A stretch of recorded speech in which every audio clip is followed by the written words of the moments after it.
kang kuwa nyangga bobote mubah bengkak omah nelokan pratala sak nggon-nggon jemblong jurang jugruk kayangan eka warna dumunung ing bumi ingkang sak kapisan kraman gonjeng kapak awan ruhara tuwuh saking kandhutane Betari Pertiwi ingkang wis kliwat wanci ngancik 11 candra parandene tatana tandha-tandha asara padhang hong limang kawan maras saya geter ingkas ana swara gemuruh gumuntur yayah nyigar bumi mandala hoyak les lunga oncat Bonang jabang bayi ical musno saking gua garbo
Abi kenamas tunama sedang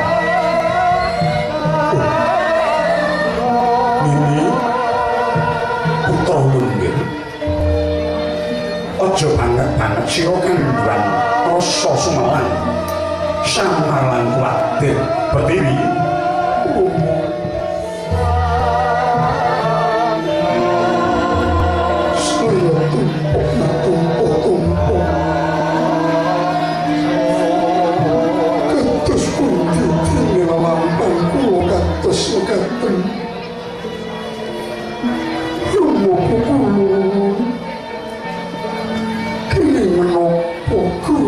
kengkeng kula beteni samangke sampun boten lenggah wonten eka pratala malah kapara kandhutan kula kados mekaten pangaji-aji manah saged wonten enggal momong putra Suprantine samangke musna tanpa lari Romo kulo Andra ingkang Puswitara kasiliring samirana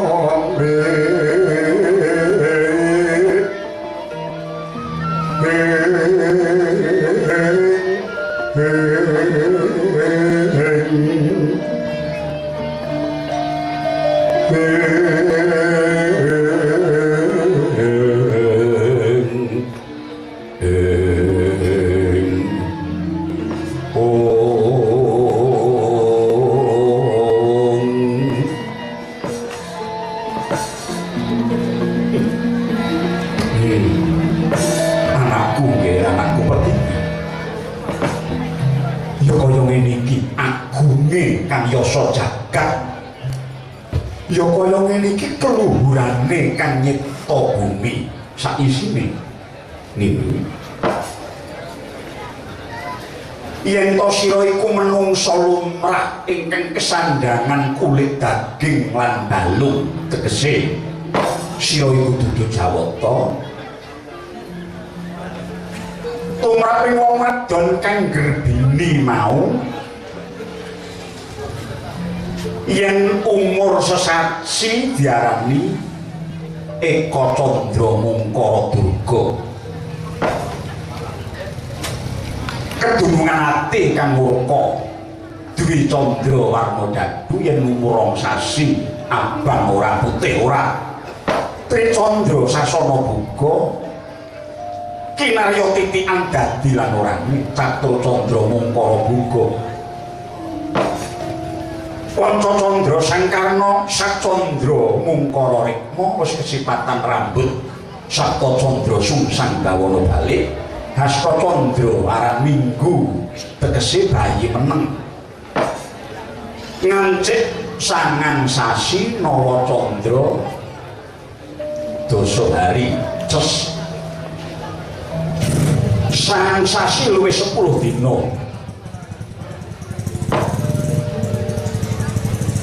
agat lupiya kang wis piyak langsih Gumbalagiri metu weruh padhanging kahanan nanging pun bapa sumurup pangonta kandhutanira iki wis kliwat saka wancine tegese nganti titi mangsa iki wis ngancik 11 candra durung ana tandha-tandha lahir parandene malah ilang saka ing angganira nini kabeh ingkang kinarsake dening Kang Agalya jagat lakuning kodrat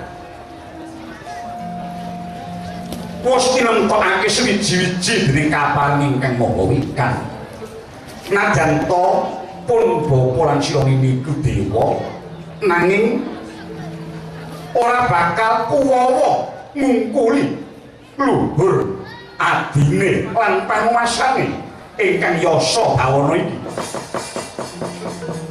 kunjing langit katon bergen sanging sang malaikat andrung sabarang kadulu kermoyang ayik duh kok kulo petiwan gono napa menawi saking mandi kula prayogi sowan dhateng kayuwangan Muntara Segara Kewala wonten ngersanipun Kakang Pukulun Bathara Wisnu apa wigatine aja nganti ewohi rasane panjenengane Pukulun Sanghyang Bathara Suman nanging nyatanipun wijing kinandhut dening Kakang Ayu menika wijinipun Sanghyang Bathara Suman iya najan to mengkono kaya ora prayoga kedadiane ayo lumembak sumendhe marang kono sing kodrat uga mbantu kok dalan padhang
kadya kewar jiwa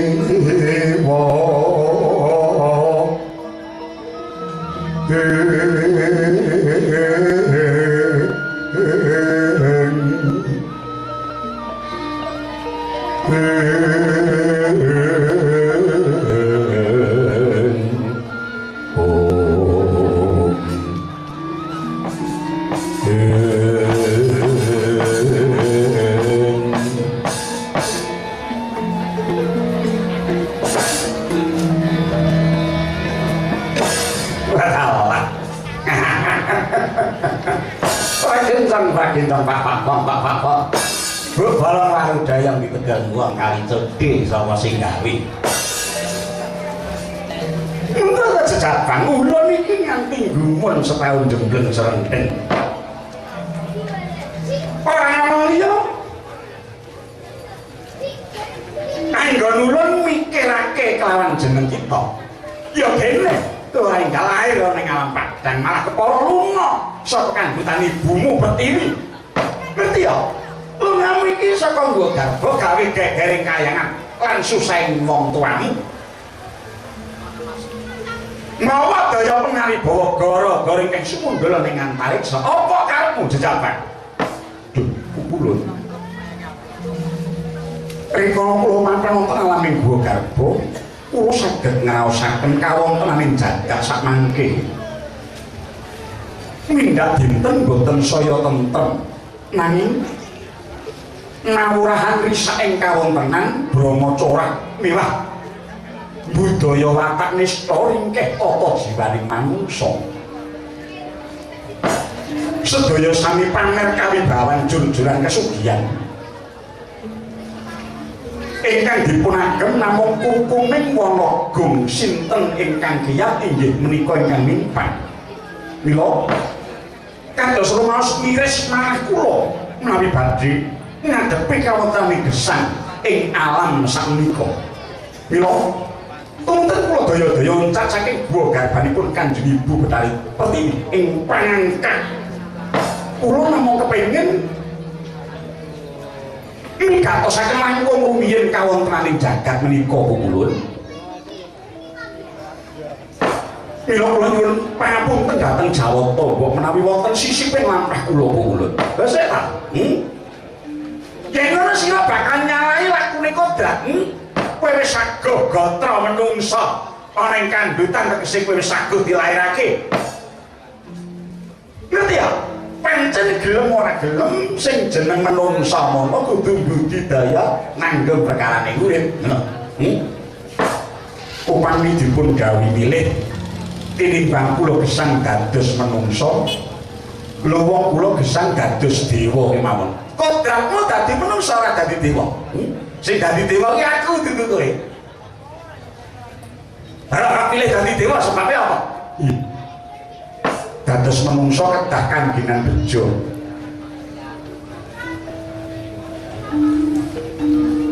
Kula sagah dados menungsa nanging kula kedah mulya, kula kedah wibawa, kula kedah sekti mandraguna, kula kedah pinter lan samukawisipun.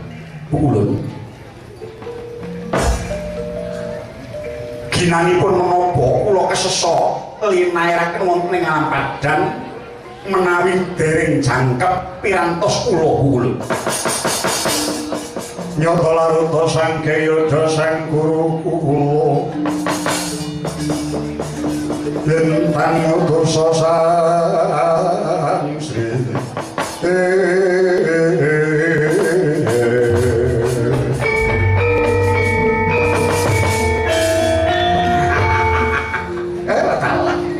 tadi kaya ngono kamu. Apa sing bakal mbok tindake? Sampun ora keninganjeng bilih. Saged-saged gesang kula kedah pundhul sesamining tipat. Wonten srana ingkang badhe kula tindakaken, kula badhe ngudi gundaning pangerti gayuh uwing kawruh. Dan sepiro duwe pangkat kok kae bondo lan guna kasektening wong ning yen kesiksa batine, uripe ora bakal nandhang katenteman, nanging bakal popo sengsara selawase. Mula upama ta besok tinitah dadi ratu, kudu kesinungan daya panwasa agung. Yen ora bakal kuat nembat jejeke ngadil Nyakrawati Mbau Gendho. Nggih. Mila dinten nika badhe kula cobi indhep-indhep. Badhe hanjangka tumapak gesang kula sampun ngantos kuciwa ing tembe wingkingipun. Kula nyuwun pamit Bu.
Kanjeng Sri Narapati Raja Kanabala Ratu kota-kota maning kalah.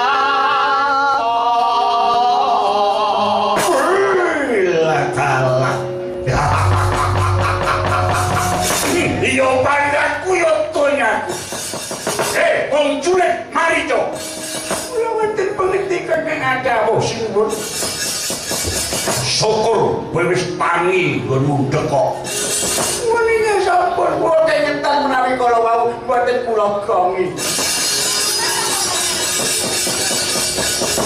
wiwit kunjung nganti gelung pececak lawan Prabu Dasamuka tak lolong awakmu tak sandali becik panganina ngerti kalian Nggih ngertos. kalian apa? Ngambil mening penggalih Paduka Sang Nata Agung nalika diraja Prabu Rahwana Raja. ngerti? Nggih.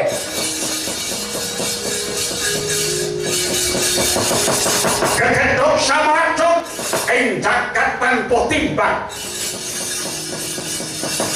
Nanging kenapa aku arep ngraboso kayangan mbok elekke? Mana punten. Sampun ngantos Paduka kumawantun kalian dewa. Sebabe Dewa menika najan kenging saged nanging boten purun pecah. sebabe apa? Nalika munter Gunung Mandara dewa menika pikantuk tirta amerta tegese toya panggesanganipun mlebet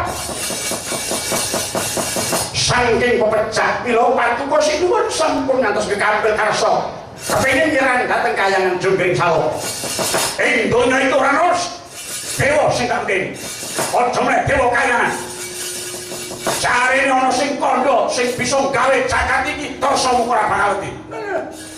sampun ngantos mekaten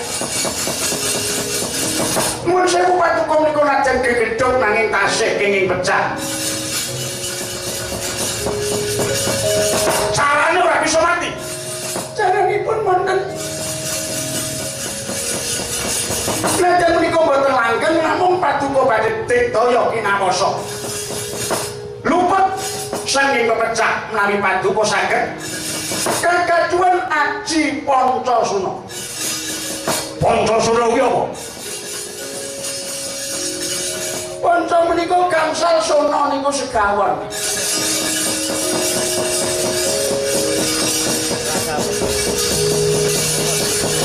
Kok Aji kok asu limo iki piye? Sapa sing duwe Aji Pancasuna? Kula ngertos wonten pandhita ing mapan wonten Petapan Sunya Pringga. Namipun Begawan Subali. Inggih Begawan Subali menika ingkang Sembada medharaken Aji Pancasuna. Lah dalah.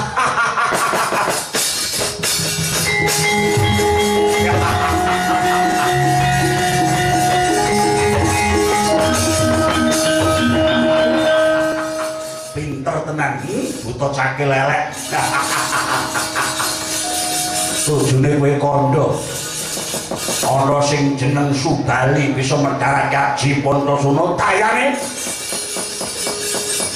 Dayanipun najan pecah setinten kaping 3 nanging menawi tansih kenging dayane bumi geni Banyuwangi lan swasana. Tartamtu badhe sugeng apalipun. Ngendikane kaya apa sing jenenge Begawan Subali?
kajeng ageng gurda kepok waru gunung pane sambung sumambung ketel singut ponan rombongan datang nuting rabas sunaring bagas koro bauto najane koro kawis tinggal galak pingin kepati-pati bebasan janmo polo janmo mati satu moro ketewasan pandene no pandito ingkang apaes rewondo nartoba kono mintage topo ngalong gumanduring pang pandene no judar semedi nyorot mandap ing daratan manguing galih nggih menika warnane Resi Subali aja dupek pepaes rewondo parandene ing muni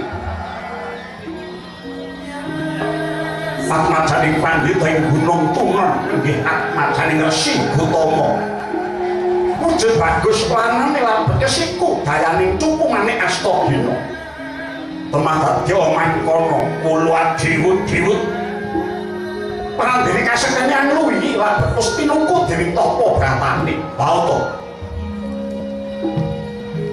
ora kaya ingkang mider banjur cangkung inggih gana nggih Nalendra Raksasa Prabu Dasamuka eling-eling kemaik ngendel-ndelake mencorong mripate kaya mripat singa ingkang kluwen dupe muat begawan Subali Gyaniup saking Dirgantara iki putere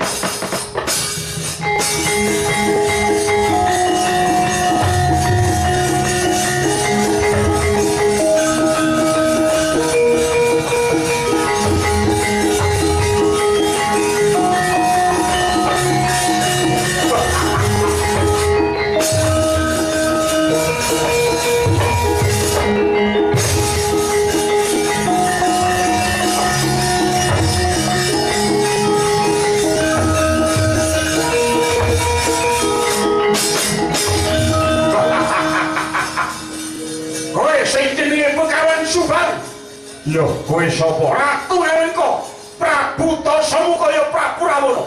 Jare kondang ora bisa teka pati, bangsat wujude kaya diapurmu, sabab dalam blontong diajak bopol.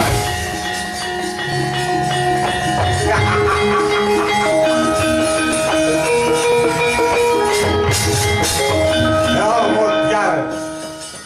Kaya ngono bisa mecang Pancasena gombal bel gedes ayo pedhot ke gunung Marojo Renio rakyo mripatmu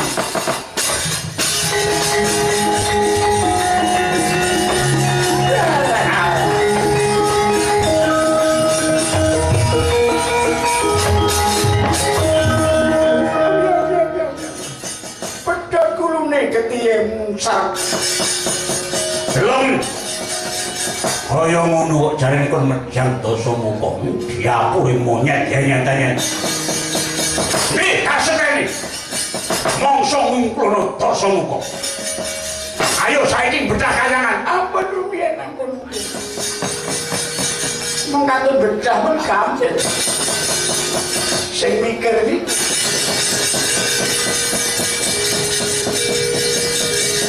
mati kuangan batange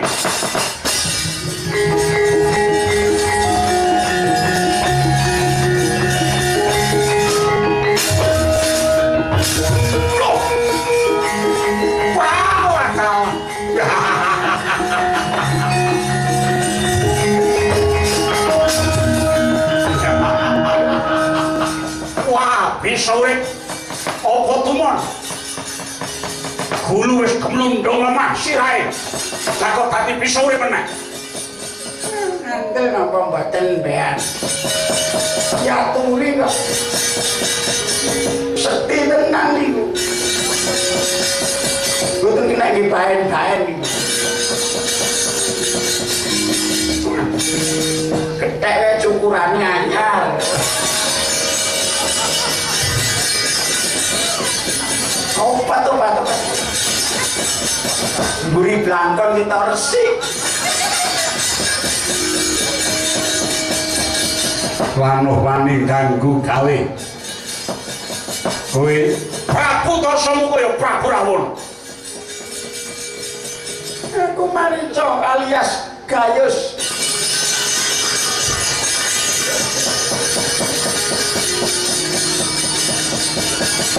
Wong kuwi nganggo tepa slira. Yen kowe ora gelem diganggu, aja sok ganggu marang liyan. Murid. Kowe mati bisa urip. Ya. Mergo sing duwe nyawane Begawan Subali kuwi dudu Dasamuka. Nanging sing gawe uripe Begawan Subali. Yen sing kepareng gawe pati uripe Begawan Subali sih kersa mayungi. Oh, ambok aku mbok tugel sedina kaping 17. Aku ora bakal bisa teko pati. Pres banget. Ora iso mateni capur celuk Dasamuka.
Marang Jingandika sang minulya ing bawana. Oh, Kakang. Ora ngira babar pisan. Sadhuwur-dhuwure gunung isih ana ingkang ngungkuli, ya kuwi akasa. Oh. Rumangsaku ing jagat iku wis tanpa timbang kasetene Dasamuka. Parandena ana ngarepmu aku ora ana apa-apane. Oh, Kakang Subali. Aku tobat mencit, aku njaluk pangapura, aku apuranen ya Kakang. Dasamuka, piye? Kowe ngucap kaya mengkono apa mbok anggap aku percaya marang kowe? Waduh, Kakang Subali. Aku wis teluk tumungkul. Yen nganti Kakang Begawan Subali ora ngandel kelawan guneme Dasamuka. Aku trimo lereh saka dampar keprabon Nalengka.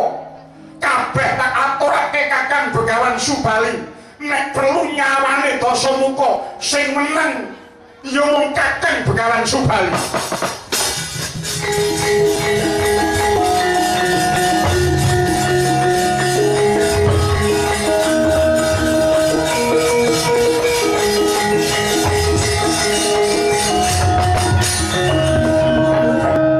sesami ngopo to? Dosamu kok, dosamu. Iya to. Nganti kaya mengkono ucapmu, kowe kepengin lereh saka dampar. Ora tak kantan wektu Kakang ayo. Tak boyong menyang kutha Gorongalengka dina iki. Ora bakal pindho gawe Kakang Begawan Subali. Ingkang nratoni Ngalengka Diraja aku muntingmu dadi rehamu. Yen nganti aku cidha ucapku, kage aku paktenono wae. Nanging paningkatane kabeh mau mergo tuwa saka ngumuning rasaku dene lumayan bumi kurping langit. Isih ana titah ingkang punjuling apa-apa mrojuling aker ya kuwi Kakang Begawan Subali. Nyatane kabar ingkang sumebar pawarting teng Musrata ingkang nate tak krungu jebul tinemune tenang. Kakang Begawan Subali ora bisa teka pati nadyan tak sabet nganggo pedangku ingkang landhepe pitung penyukur. Katon tugel gurune Kakang Subali ning nyatane kowe bisa urip. Mula Kakang aku njaluk pangapura. Lan wiwit dina iki muga kepaninggalih Kakang Begawan Subali nampa pasuwitanku lahir terus sing batin nggonku kepengin nderek ana ngersani Kakang Begawan Subali. Ora to. Kowe kuwi Ratu Dedaya, Ratu Linuwe, lan sira iku Ratu Mas Kondang Kajana Priya. Akeh ratu tetelukanmu. Suprandene ku mung trima dadi cantrike Begawan Subali. Dasamuka. Aja semengko kowe mung lelamisan. Ora lair tuwa sing batin nggonmu. Kepengin cecedhakan kelawan Subali. Aduh, Kakang. Aku kudu matur apa meneh? Aku kudu matur apa meneh? Kiraku sastraku wis entek yen to tak aturake kanggo nglairake pengunek-uneking rasaku nggonku pitaya sautuhe marang Kakang Begawan Subali. Mula kang sapa iku Kakang? Yen njaluk ijol tak ijoli. Tak ijoli bumi Ngalengka ora dadi apa nanging ora keteng setetes yen wujud banyu. Yen wujud geni ora keteng mung sapelik aku enek ana dayane ngaji Pancasuna.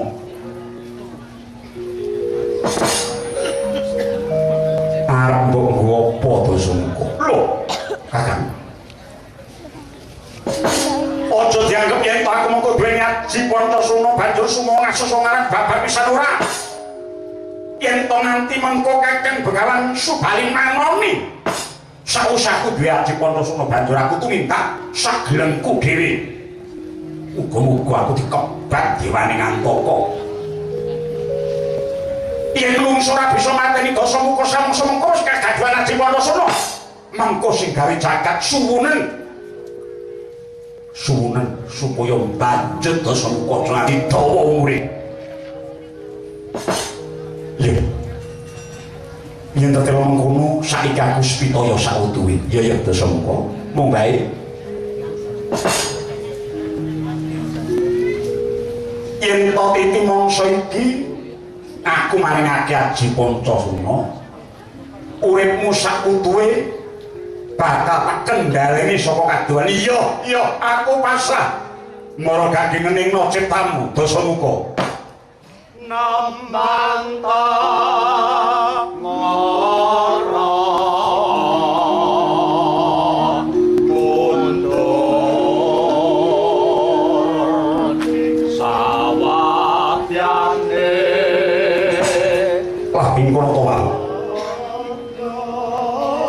Gyonenengake cipta Begawan Subali. Risan Prabu Rahwana.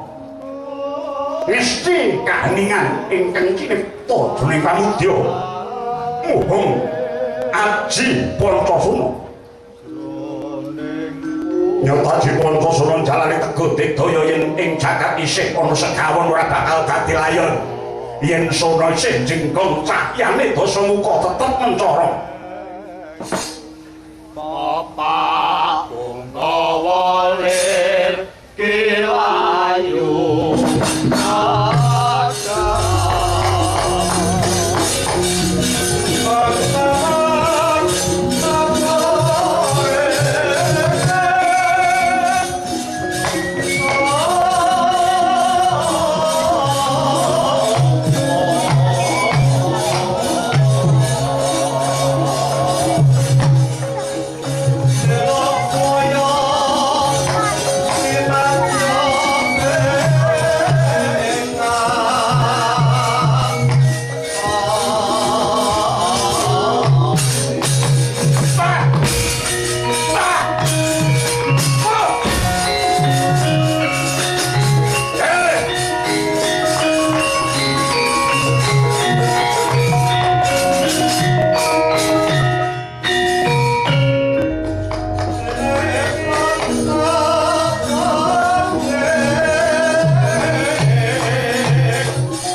Dasamuka kaya wis cangkep. Cangkep apane ora apa-apa.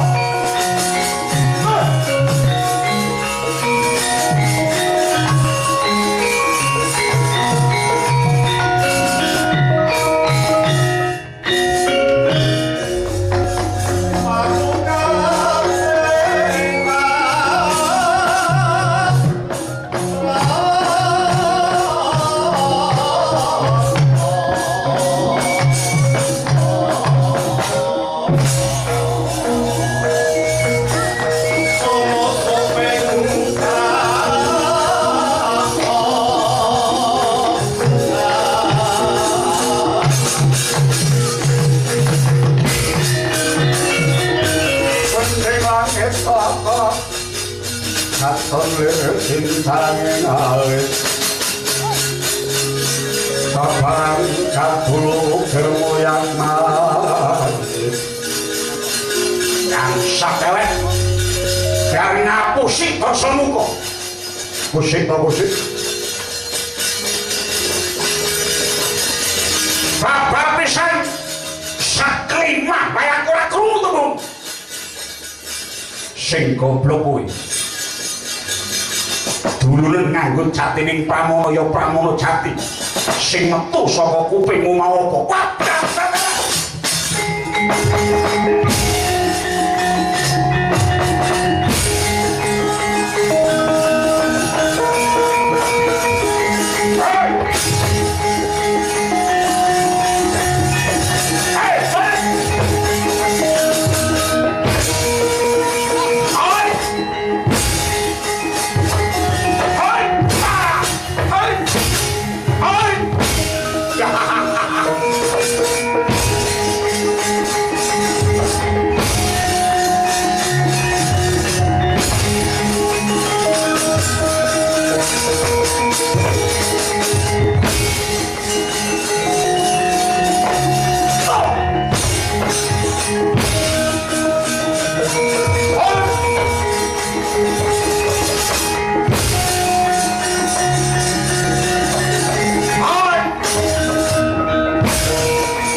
Yai kurang ajar. Kasiling Prabancana labet tumumpan ning siti. Grekak kaya ginuga. Apa kira aku mati? Ya salah. Masalah. Angel. Alah.